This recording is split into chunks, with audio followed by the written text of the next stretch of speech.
great workers who actually make this incredible shining jewel of the American economy actually work and work on time and work safely. Here are the things that I worry about. I worry about the people who are scanning our bags and making us get through the security line. I worry they're not getting paychecks. They're starting to get worried about how to feed their families and how to pay school tuition and everything else. I worry about the pilots who haven't gotten paid in a long time. I worry about the air traffic controllers who, of course, make this entire system extra safe. I worry about them, more worried about their credit card bill than they should be because they're not getting a paycheck because Democrats refuse to open the government. Now, I understand that a lot of Americans are sick of partisanship in Washington, D.C. Trust me, I've been here for 9 months in this job. I am sick of partisanship in Washington, D.C. But this is very, very simple. Every partisan dispute, every policy disagreement, all of these things we can talk about, we can reason through, we can disagree, we can shake hands and compromise on some of those issues, hopefully, but this is something that every single American, Democrat or Republican or Independent, should be able to agree on. Open the government. Stop this craziness and open the government. It's causing way too many problems, and some of these folks behind me are the people who are dealing with the problems. Now let's just recap exactly what's happened politically in this town related to the government shutdown. We have had now multiple votes to reopen the United States government. The House of Representatives has voted affirmatively to reopen the United States government. 52 Republicans and 3 Democrats consistently vote to reopen the United States government, but we need 60 votes. So all we need to end the craziness, to pay the air traffic controllers, to pay the TSA agents, to pay the pilots, to make sure that food stamp benefits continue to go out to the American people who need them, all we need is 5 reasonable Democrats to join 3 moderate Democrats and 52 Republicans to reopen the government. I want to let Sean Duffy say something, but before I do, I just want to say to any Democrat in the United States Senate, we are happy to talk about any policy issue. We're happy to talk about health care policy. We're happy to talk about tax policy. We're happy to talk about regulatory policy, but not at the point of a gun. You do not get to take the American people's government hostage and then demand that we give you everything you want in order to pay our air traffic controllers. It's a ridiculous set of demands. Let's reopen the government, and then let's sit down and talk about how to compromise on policy for the American people. Sean? Appreciate it, Mr. Vice President. So first I want to thank you for calling this meeting of the aviation industry. We have a great coalition, bipartisan coalition, and so thank you for that. I just want to tell you, we look at the aviation system and we've seen blips and blurbs, whether it's LAX or it's Atlanta or it's Dallas. You're seeing impacts of this shutdown on our airspace, and that means travelers are delayed, travelers are canceled. It has real problems. So our air traffic controllers, their first paycheck they missed, well, they got 90%, 80% of the paycheck. That was in early October. They just missed their full paycheck. And you got to think, well, then the second paycheck comes. That's not when we have real disruption. Because every single day, as all of you people know, as we all pay our bills, but it's not just the mortgage and the car payment, which is very real, but they're buying food. They travel 30, 45 minutes into the towers or the centers, so you have to buy gas. They have kids that want to play football or volleyball or tennis, and they can't afford the very life expenses that they need those paychecks for. And so though we've maintained the safety, I'm grateful for our controllers who are coming in every day. But I do think as this shutdown continues, you're going to see more pressure on controllers, more pressure on TSA workers, and that's going to have real impact. One group that we don't talk about a lot is we have technicians that work in our centers. I've talked to you all about how old our equipment is. We have technicians that come in every single day to make sure this equipment actually works. They too aren't getting paid. And this is burning, and it's having a real impact on our men and women who serve our airspace. And so I would join the Vice President and say, don't hold us hostage. Don't hold American families' travel hostage. Don't hold air traffic controllers hostage. Open up the government, have a conversation, let's get it resolved. But again, every day it gets harder. Every day there's going to be more challenges. And the last point I'll make before I turn it over to Sean O'Brien's really great hair day today is the fact that a lot of our people can go through the miss of one paycheck, and it's hard for them, but a lot of them can get through it. None of them can get through 2 paychecks. And so, again, if Democrats don't get their act together very quickly, you're going to see huge problems. And again, I would come to them with a clean heart and say, open up the government, and then let's have a conversation. I'll give it to the Teamster Sean O'Brien. Thank you very much, Secretary Duffy. Thank you, Vice President Vance. Look, the bottom line, and we took a position, I represent 1.3 million working men and women in this country for the International Brotherhood of Teamsters. We took a position 3 weeks ago. Pass a clean CR, get to the table, negotiate a deal. Do not put working people in the middle of a problem they should not be in there. And we got to think about the families that are going to be affected. Think about when you have to tell your son or daughter they can't play sports because you're not getting paid. Think about when you can't pay your mortgage. Think about when you can't pay your tuition. Put the politics aside, get to the table, negotiate a deal, pass a clean CR right now, and then figure out the problems moving forward. And I want to thank the air traffic controllers. I want to thank the Aviation Administration for all their hard work and sacrifice they make. And look, security and safety of the airlines is paramount. Let's not compromise the safety and security. Pass a clean CR. Thank you. Thank you, Sean. Anybody else? Come on. Yeah. Thank you, Mr. Vice President. Thank you, Secretary Duffy. Thank you all for being here with us today. And I want to start by really thanking the professionals, the air traffic controllers, folks at the TSA, also the FAA, the people in management. They're working hard. They are keeping the skies safe. They've minimized delays. Fewer than 2% of flights have been delayed so far because of air traffic control shortage. So they've done a great job. But it's putting stress on people. It's not fair to those people. It's also putting stress on the economy. You know, the first couple of weeks has had no impact on the economy, but as every day goes by, the impacts start to grow. And airlines are a pretty good real-time indicator of the economy, and we start to see, still minor, but steep booking impact. And you see that happening in the economy. We put the whole economy at risk. And so it's been 30 days, and while I don't have a position on which partisan side and how things should be settled with healthcare, it has been 30 days. I also think it is time to pass a clean CR. Use that as the opportunity to get into a room behind closed doors and negotiate hard on the real and substantive issues that the American people want our politicians on both sides of the aisle to solve. But let's get a clean CR and get that negotiation done behind closed doors without the pressure, without putting the American workers and the American economy at risk. Great. Mr. Vice Okay, guys, President. we'll take a few questions. Yeah. Mr. Vice President. Thanks, Mr. Vice President. Mary Margaret with Daily Wire. We're coming up on the 1-year anniversary of this really tragic plane crash in D.C. Should Americans be afraid to fly while the shutdown continues? No, I don't think Americans should be afraid to fly because we've got great airline professionals who are keeping the safest aviation industry in the world afloat, but they're doing it with incredible stress. What I worry more about is that if you have, let's say, a pilot who's now missed 2 paychecks, who's now telling his kids that they can't do things that they'd like to do, who's now worried about feeding his family, maybe that guy doesn't show up to work, maybe he goes and gets a different job. That means greater delays for the American people. I worry about the air traffic controller who now has missed 2 paychecks, who's got to pay his credit card bill or his mortgage, but can't pay both, and decides, you know what, this industry is not for me. The Secretary of Transportation made a great point in private. I'm going to steal it right now because we got to get people into the air traffic control industry. We had a shortage of 2,000 people.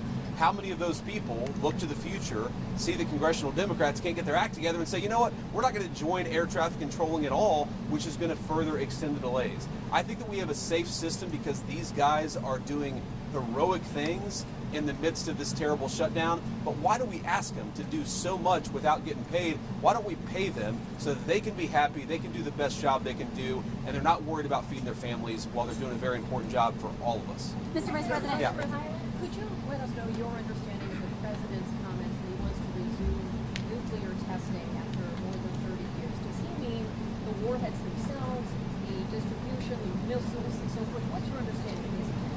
Well, look, I'll answer that very briefly, but I really do want to focus on the shutdown that is affecting the American people. I think the President's truth speaks for itself. We have a big arsenal, obviously. The Russians have a large nuclear arsenal. The Chinese have a large nuclear arsenal. Sometimes you've got to test it to make sure that it's functioning and working properly.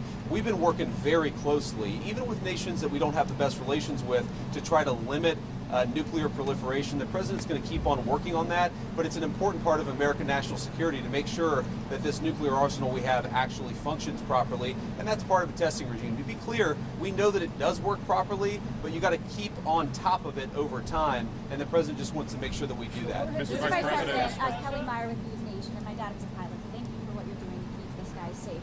I wanted to ask you, I know you said that you're going to talk with folks on Capitol Hill after they open the government back up. If this keeps going on, would you consider getting everyone together like you did before the shutdown here at the White House to talk? And just quickly on nuclear, does the new testing make the world less safe? So I'm not going to answer. I've answered all the questions about nuclear testing that I'm going to answer. I want to talk about the government shutdown here, and I'd like to focus the questions there. But to your point, look, I've never said we're not going to talk to congressional Democrats until they reopen the government. What I've said is we are not going to give in on policy demands under the threat of hostage taking.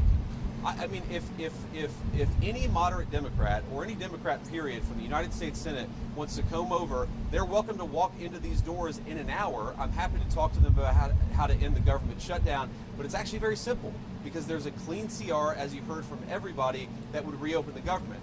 What we're also saying is that we're not going to allow anybody, Democrat or Republican, to effectively threaten any policy demand and to place that upon reopening the government. You don't reward hostage taking. If Democrats want to talk about healthcare policy, let's talk about healthcare policy. If they want to talk about tax policy, let's talk about tax policy. They don't get to come in here and say, you give us everything we want, or we're going to shut down the government and not pay our pilots and not pay our air traffic controllers. It's ridiculous, disgraceful, irresponsible behavior. There have got to be 5 more moderate Democrats in this entire city who are willing to work with us to reopen the government. Mr. Vice President, on the issue of the shutdown, there is the concern about 42 million people losing their SNAP benefits. Of course. Over this weekend.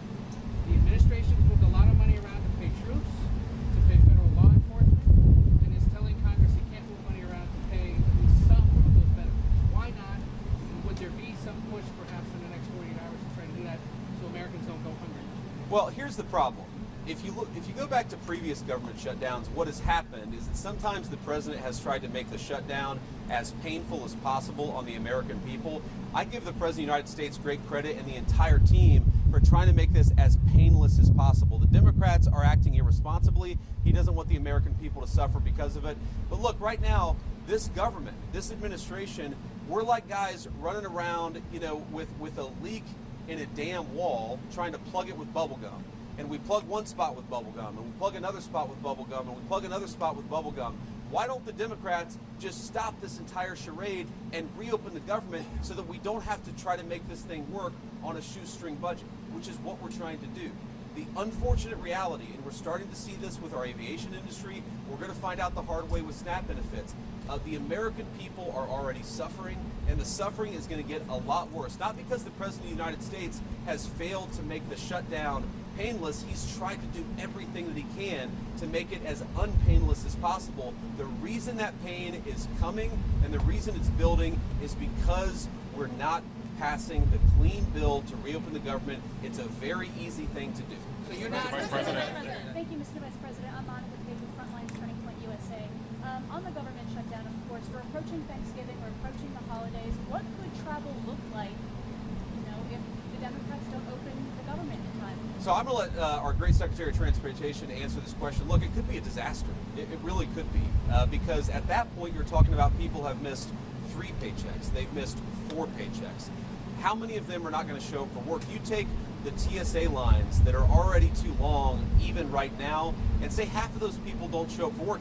Not because they're not hard workers or good people, but because they've got to find a different job to feed their families. What happens when the security lines are not an hour long, but they're 4 hours long? What happens when pilots start not showing up for work because they're so focused on paying the bills, they can't fly the plane safely? That's going to lead to massive delays. We want people to be able to get home for Thanksgiving. We want people to be able to travel for business, to make this entire engine of commerce work. We want the aviation industry to work. It's not going to work unless the Democrats reopen the government. These guys are doing heroic things to make it work as well as it possibly can, but every single person that I talk to a word, they are worried that the delays are going to reach a point where it makes it very, very hard for the American people to fly. So to answer your question, our traffic will be snarling, right? It'll be a disaster in aviation. And just I'm going to steal, you stole my point, I'll steal one from Scott Kirby from United. October is a slower air travel month, and we have great weather in October. And so you've seen minimal disruption because of good weather and slower travel. But as we go into November, travel picks up as people start to look at going to see their families. Kids come home from college. And if you don't have air traffic controllers who are being paid, they may want to stay on the job, but they cannot. They're going to have to go take a second job, and you're going to have mass issues throughout the airspace. People will not be able to go from one place to the other because of the government shutdown. And I hope Democrats don't take it to that point. Mr. Vice President, Alex Boucher from ABC News. I'm curious, as we move into this holiday travel season, is the administration working on a plan to keep airports running smoothly? The other thing that I wanted to ask you is we got 20 million Americans who are set to see their health care premiums skyrocket with those ACA tax credits expiring. Curious your response there. Is the administration working on a plan to expand them? Why don't you take the question about what we're trying to do to try to limit the effects of the shutdown on aviation? I think Sean is a great person to address that, and then I'll address the health insurance premium question. Yeah, so we're working closely with NATCA, our air traffic controllers union, our technicians who work to keep the equipment safe and operational. I know Christy's working with TSA, so we are doing all we can to partner with and talk to our government employees who make this system run smoothly. But we can only ask so much. And I as a guy who had a lot of kids and didn't make a lot of money early in my life, I know the pressure that these families are under.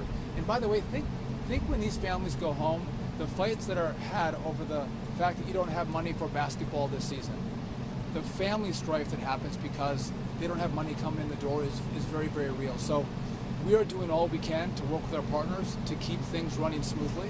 But in the end, we can only go so far. And if I could just, before I turn it over, I love that you guys are asking us questions about what we can do to make this less painful. There's an easy, painless solution. Pass a clean CR. And by the way, I think you all, I was part of some shutdowns myself in Congress, and the tone of the press corps is very, very different in this one. You were rabid against Republicans who voted not to open the government up, and it seems like everyone is so docile. And so, what is the president going to do to alleviate the pain? I'm out of them all. Anyone can go see the World War II Museum. They can all go see the Vietnam Memorial. Again, we didn't close those down.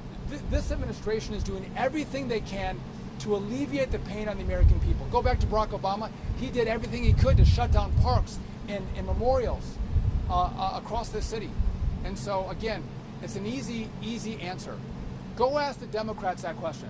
Say, what are you going to do to make sure that people get SNAP benefits this Saturday? Or they have health care assistance for their Obamacare? What are you going to do? Because we're doing everything we can on our end, but there's not much more we can do because the rules of the road by which we have to play. And so, again, I'm grateful for this team because they care about the American people. I just wonder, do the Democrats care the way we do? And if they do, open it up, sit down, and negotiate. Here. That's a great point.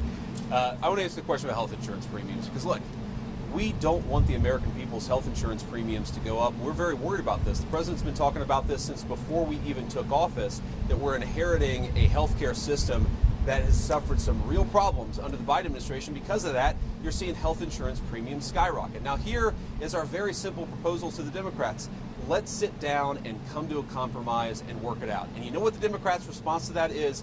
Give us everything we want or we're going to shut down the government and keep it shut down. That is not reasonable behavior. That's not how you do compromise in this town. That is the way that the Democrats have operated. They are trying to take a hostage, and we can't reward that behavior.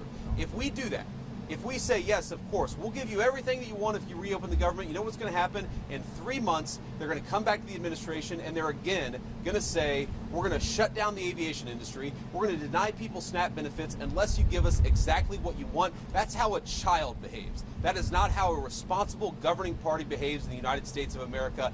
And let me make one final point, and then we'll cut out of this press conference. Look, I've been a little bit unfair, and I want to correct this, because when I say that Democrats have shut down the government, it's actually the far left side of the Democratic Party, because to their great credit, 3 moderate Democrats joined 52 Senate Republicans to vote to reopen the government. We need 5 more reasonable Democrats to put the American people first and reopen the government. That's all that we're asking. Let's talk about health care policy. Let's make sure that we ensure that Americans' health insurance premiums don't go up.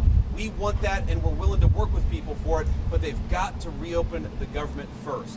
Sean came from a background not that dissimilar from mine. Sean O'Brien came from a background not that dissimilar from mine. There are moms and dads who are fighting right now because they're worried about not being able to pay the credit card bill and the mortgage bill. There are parents who have to look their kids in the eye and say, you know what, we're not going to do football this year. We're not going to do basketball this year because I can't pay for it because the federal government is shut down and I'm not getting a paycheck.